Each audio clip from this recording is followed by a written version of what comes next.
अस्सलाम वालेकुम जी, welcome back to my channel. कैसे हैं आप सब? क्या हाल चाल हैं आपके?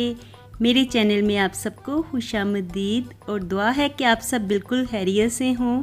कोई भी गम परेशानी बुरा वक्त आप तक ना पहुँचे और आप हमेशा खुश रहें, आबाद रहें, आमीन।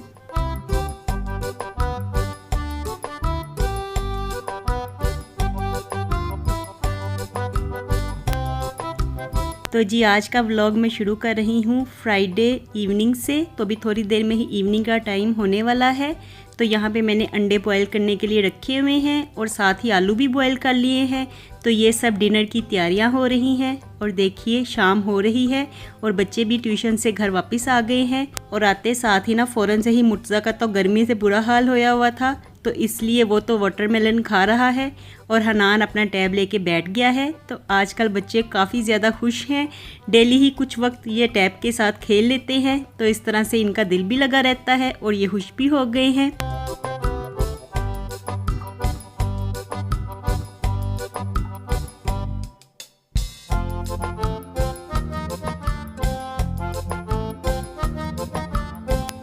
और अब मैं आपको दिखा रही थी कि देखिए ये दराज से मेरा पार्सल आया है। तो अभी मैंने इसकी ओपनिंग नहीं की, मैंने सोचा कि आपके साथ ही इसकी ओपनिंग करूँगी। तो ये मैंने ज़िप-लॉक बैग्स मंगवाए थे, क्योंकि जब फ्रीज़र में चीज़ों को सेव करने के लिए शॉपिंग बैग्स की ज़रूरत होती है ना, तो ये काफ़ी ज़्यादा यूज़फुल रहते हैं। और रमज़ान में भी ना मैं यही ज़िप-लॉक बैग्स इस्तेमाल करती रही हूँ। तो जो भी रेसिपी या जो भी स्नैक्स वगैरह मैं बनाती थी रमज़ान में, तो उनको इसी ज़िप-लॉक बैग में डाल के सेव कर लिया करती थी। और अब मैंने दोबारा से मंगवाए हैं ताकि फ्रिज और फ्रीज़र में चीज़ें रखने में आसानी हो। तो ये काफ़ी यूज़फुल रहते हैं। वैसे भी दालें वगैरह भी जो आती हैं तो उनके बैग्स हम कट कर लेते हैं और उसके बाद सेव करने की चीज़ों को समझ ही नहीं आती। तो अगर घर में ऐसे ज़िप-लॉक बैग्स हो ना, तो चीज़ें सेव करने में काफ़ी ज़्यादा आसानी हो जाती है। और ये प्राइस में भी काफ़ी कम होते हैं, कोई इतने ज़्यादा महंगे भी नहीं होते और काम भी काफ़ी देते हैं। तो अक्सर मैं यही बैग्स मंगवा लिया करती हूँ।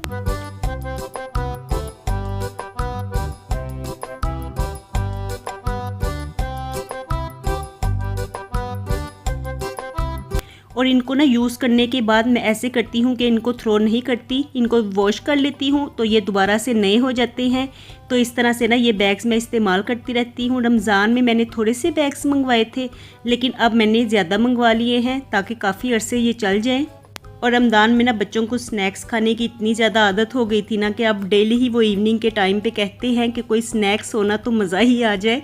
तो फिर मैंने सोचा कि बच्चों के स्कूल भी ओपन हो गए हैं, तो क्यों ना कोई स्नैक्स बना के रखे जाएं। इस तरह से बच्चों को लंच देने में भी आसानी हो जाती है। ऐसी चीज़ें ना बच्चे शौक़ से खा लेते हैं, बजाय इसके कि हम उन्हें अंडा पराठा दें या ब्रेड के साथ कोई चीज़ दें। तो इस तरह बच्चे वो लंच वापस ले आते हैं। लेकिन इस तरह की स्नैक्स टाइप कोई चीज़ हो ना, तो बच्चे शौक़ से खा आते हैं। तो इसलिए ये मैंने ब्रेड के साथ ही स्नैक्स बना के बच्चों के लिए रखे हैं।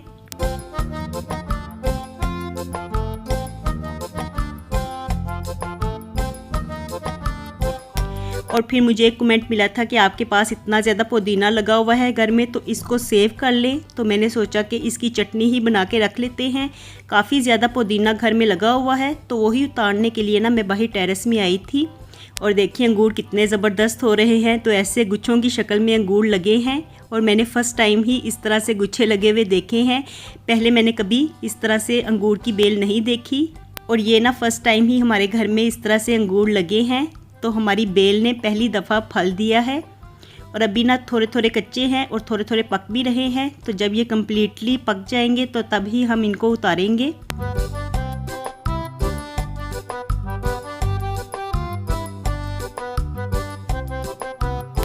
और देखिए यहाँ पे कितना ज़्यादा पुदीना लगा हुआ है। तो ये लगा हुआ ना मुझे काफ़ी ज़्यादा अच्छा लगता है। मेरा दिल ही नहीं चाहता कि मैं इसको उतारूँ, लेकिन ना अब ये काफ़ी ज़्यादा पीला पीला भी हो रहा है, क्योंकि यहाँ पे काफ़ी ज़्यादा धूप पड़ती है, तो जिसकी वजह से पुदीना ख़राब हो रहा था। तो अभी फ़िलहाल तो मैंने सोचा है कि जितनी मैंने चटनी बनानी है ना, उतना मैं पुदीना तोड़ के ले जाती हूँ। और वैसे भी मैं अम्मी को कह के आई थी कि मैं पुदीना उतार के लाती हूँ, तो आप बैठ के इसे बना दीजिए। तो अम्मी इस तरह के ना छोटे छोटे काम मेरे साथ करवा देती हैं। पुदीना वगैरह, हरा धनिया बनाना हो या कोई वेजिटेबल बनानी हो, तो अम्मी बैठ के बनाती रहती हैं।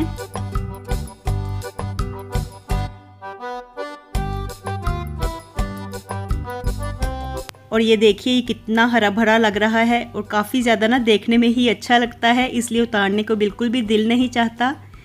लेकिन काफ़ी पुदीने की डंडियाँ नरम नरम थी, तो मैंने सोचा कि इसको उतार ही लिया जाए, काम में लाया जाए, इस तरह इसका फ़ायदा भी रहेगा। और मैं 1-2 दिन में इसको उतार के रख लूँगी, इस तरह से इसको सेव कर लूँगी, क्योंकि पुदीना तो काफ़ी चीज़ों में इस्तेमाल हो जाता है और वैसे भी ये काफ़ी ज़्यादा यूज़फुल होता है, तो इसको वेस्ट करने की तो बिल्कुल भी ज़रूरत नहीं है। तो ये देखिए मैंने ये बाउल भर के पुदीना उतार लिया है और अब मैं जा रही थी अंदर अम्मी को देने के लिए। मैं वैसे पहले ही अम्मी को कह के आई थी कि मैं लेके आ रही हूँ, तो अम्मी यहाँ पे बैठी हुई हैं, तो अम्मी को यहीं पे दे देते हैं। आपको तो पता है यहीं पे अम्मी बैठी रहती हैं, न्यूज़ वगैरह सुनती रहती हैं, तो साथ साथ वो न्यूज़ सुनती रहेंगी और साथ साथ ये पुदीना भी बना देंगी।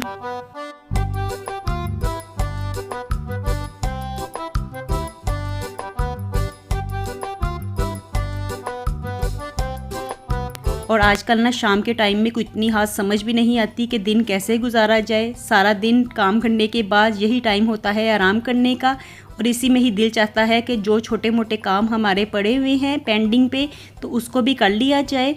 लेकिन गर्मी इतनी ज़्यादा है ना कि कुछ भी करने को जी नहीं चाहता। थोड़ा सा भी काम करो ना तो पसीने के साथ बुरा हाल हो जाता है।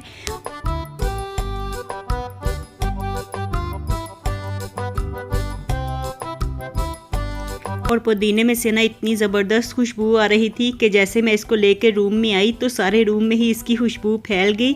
और अम्मी भी कह रही थी कि घर का पुदीना है, देसी पुदीना है, कितनी ज़्यादा अच्छी खुशबू आ रही है और हरा हरा भी है। तो यही हम लोग बातें कर रहे थे कि कल परसों इनको उतार के सारा ही उतार लेंगे और इनको सेव कर लेंगे।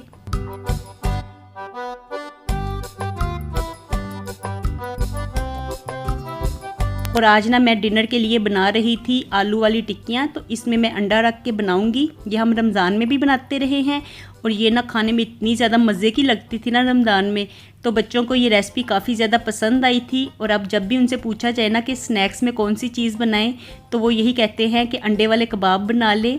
और ये ना बहुत ज़्यादा इजी भी बन जाते हैं, क्योंकि अगर आपके पास आलू बॉयल और अंडे बॉयल पड़े हों तो झटपट ही ये रेसिपी तैयार हो जाती है। तो बस यही कबाब आज मैं बनाने वाली थी, क्योंकि मिक्स दाल भी हमारे पास पड़ी हुई है। दाल हमने कल बनाई थी, तो मैंने सोचा कि साथ में ये कबाब बना लेते हैं, ऐसे बच्चे खुश हो जाएंगे और अच्छे भी लगेंगे। 1 से 2 चीज़ें हो जाए ना तो फिर डिनर करने का काफ़ी ज़्यादा मज़ा आता है।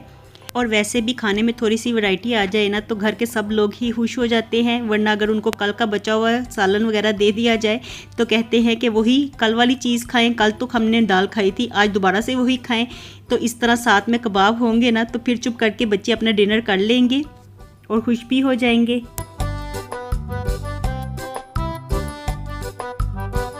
और बस यहाँ पे मैंने पुदीने की चटनी बना ली थी। हरा धनिया मेरे पास कम था, तो इसलिए जितना भी था तो मैंने थोड़ा सा ही डाल लिया है। और आजकल ना हरा धनिया भी बस ऐसे ही 1 दिन ही चलता है, दूसरे दिन में तो वो बिल्कुल ही येलो येलो होने लगता है, ख़राब होने लगता है। तो थोड़ा सा मैंने हरा धनिया इसके लिए बचा के रखा हुआ था ताकि मैं चटनी बनाऊं तो उसमें काम आ सके। और यहाँ पे चटनी बना के ना मैं क्यूब्स में डाल के रख लेती हूँ। इस तरह से जब भी दही की चटनी बनानी होती है तो 1 क्यूब निकाल के दही में डाल देती हूँ और इस तरह से चटनी हमारी तैयार हो जाती है। तो चलिए जी, ये काम भी हो गया है। और आजकल ना मैं कोशिश करती हूँ कि डेली जितना भी व्लॉग बनाऊँ ना आपके साथ शेयर ज़रूर कर दूँ, चाहे वो छोटा ही हो, लेकिन मैं आपके साथ रेगुलर रहूँ। तो चलिए जी, अपने व्लॉग का मैं यहीं पे एंड करने लगी हूँ। मैं मिलूँगी आपसे दोबारा एक नए व्लॉग के साथ। खुश रहिए जी, आबाद रहिए, अपना बहुत सा ख्याल रखिएगा। अल्लाह हाफिज़।